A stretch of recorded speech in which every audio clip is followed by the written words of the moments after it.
अस्सलाम वालेकुम, मैं हूँ Sadia Uzair. Welcome back to Sadia Uzair's kitchen. आज आपके साथ बहुत ही चटपटे से आलू के कटलेट्स की रेसिपी शेयर कर रही हूँ। आलू के एक ही मिक्सर से दो टाइप्स के कटलेट्स तैयार करेंगे। एक चीज़ को स्टफ़ करके और एक विदाउट चीज़, बिल्कुल सिंपल और प्लेन। दोनों ही बहुत मज़े के बनते हैं और हमें बहुत ही सिंपल से इंग्रेडिएंट्स की ज़रूरत होगी इन कटलेट्स के लिए। तो चलिए स्टार्ट करेंगे रेसिपी। बिस्मिल्लाहिर्रहमानिर्रहीम। तो यहाँ पर मैंने 500 ग्राम यानी कि आधा किलो आलू लिए थे। बॉईल करके इनको कद्दूकश कर लिया है। आलू बहुत अच्छे से पके हुए हों, लेकिन आपने इनको ओवर बॉईल होने से बचाना है, क्योंकि उस तरह से आलू में एक्स्ट्रा मॉइस्चर या पानी आ जाता है। ये देखें, बहुत अच्छे से पके हुए हैं, लेकिन इनमें एक्स्ट्रा पानी नहीं है। अब इसमें शामिल करेंगे 100 ग्राम उबला हुआ चिकन का कीमा। कम या ज़्यादा आप अपने टेस्ट के मुताबिक कर सकते हैं। बॉईल करते वक्त इसमें मैंने नमक और मिर्च वगैरह कुछ भी शामिल नहीं किया। सादा पानी में इसको बॉईल किया है, लेकिन कीमा भी बिल्कुल ड्राई हो।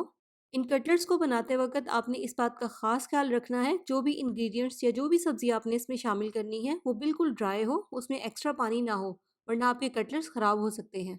इसके अलावा इसमें शामिल करेंगे एक छोटे साइज का बारीक चॉप किया हुआ प्याज, आधा कप बारीक चॉप किया हुआ हरा धनिया।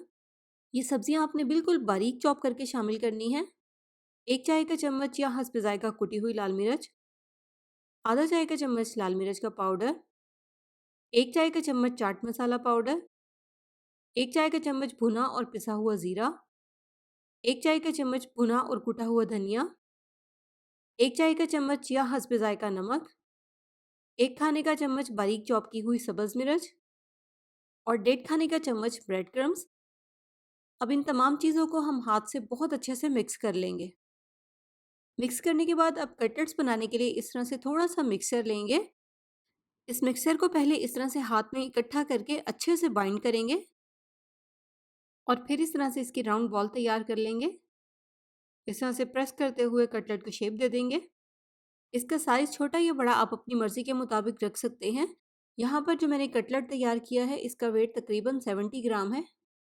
तो सिंपल कटलेट यहाँ पर तैयार है। तो अब इसी मिक्सचर से हम कुछ चीज़ स्टफ्ड कटलेट तैयार करेंगे। कटलेट के मिक्सचर को इस तरह से हाथ में फैलाकर इस तरह से इसमें चीज़ की स्टफिंग करेंगे। यहाँ पर मैंने इसमें मोज़रेला चीज़ का इस्तेमाल किया है, आप अपनी मर्ज़ी की कोई भी चीज़ ले सकते हैं। बस चीज़ को हमें इस तरह से आलू के इस मिक्सचर में बहुत अच्छे से कवर करना है, ताकि फ्राई करते हुए चीज़ मेल्ट होकर बाहर ना निकले। चीज़ के साइडों पर जो आलू की लेयर है वो थिक और हर तरफ से बराबर हो। कहीं से भी आलू की लेयर अगर पतली रह जाएगी तो फ्राई करते हुए हमारा कटलेट फट सकता है। तो लीजिए, हमारा चीज़ कटलेट भी तैयार है। नेक्स्ट स्टेप में यहाँ पर मैंने लिए हैं 2 कप ब्रेड क्रम्स। ये फ्रेश ब्रेड क्रम्स है। इसमें शामिल करेंगे आधा चाय का चम्मच कलौंजी और 1 खाने का चम्मच सफ़ेद तिल। ब्रेड क्रम्स के साथ इन दोनों को अच्छे से मिक्स कर लेंगे। इस तरह से फ्राई करने के बाद कटलेट की जो लुक है वो बहुत अच्छी हो जाएगी, लेकिन ये स्टेप बिल्कुल ऑप्शनल है। अगर आप चाहें तो आप प्लेन ब्रेड क्रम्ब का इस्तेमाल भी कर सकते हैं।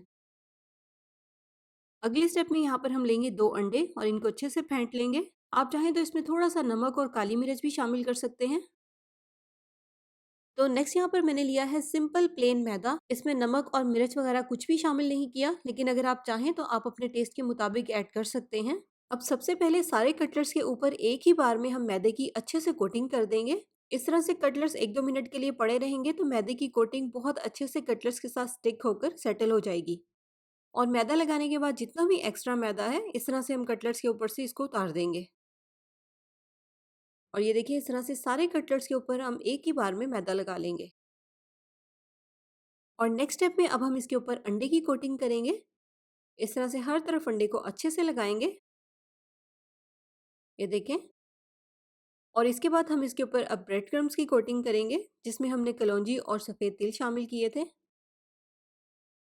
बस यहाँ पर आपने ख्याल रखना है कि तमाम चीज़ों की कोटिंग बहुत अच्छे से कटलेट्स के ऊपर करनी है, क्योंकि अगर कहीं से भी कोटिंग रह जाएगी तो आपका कटलेट फ्राई करते हुए ऑयल में बिखर सकता है। तो प्लेन कटलेट्स हैं या चीज़ स्टफ्ड कटलेट्स हैं, सभी पर हम एक ही कोटिंग करेंगे और उसके बाद मीडियम गरम ऑयल में मीडियम फ्लेम पर इनको फ्राई कर लेंगे। तो बहुत ज़्यादा हल्की आंच पर इनको फ्राई नहीं करना। स्पेशली अगर हम आलू के कटलेट्स को बहुत हल्की आंच पर फ्राई करते हैं तो ये ऑयल में फट सकते हैं। फ्लेम को मीडियम रखेंगे और इस तरह से उलट पलट कर दोनों साइडों से गोल्डन और क्रिस्पी होने तक इनको फ्राई कर लेंगे। आप देखें, जो हमने तिल और कलौंजी इसमें शामिल की थी, फ्राई होने के बाद उसकी वजह से इनकी लुक कितनी अच्छी हो गई है। यहाँ पर मैंने इसको ग्रीन चटनी के साथ सर्व किया है, जिसकी रेसिपी आप मेरे चैनल पे देख सकते हैं। बहुत ही मज़े की लगती है ये ग्रीन चटनी इन कटलेट्स के साथ। और ये है हमारे बहुत ही मज़ेदार से चीज़ स्टफ़्ड कटलेट्स। आप इनको प्लेन बनाएँ या चीज़ के साथ बनाएँ, दोनों ही बहुत मज़े के लगते हैं।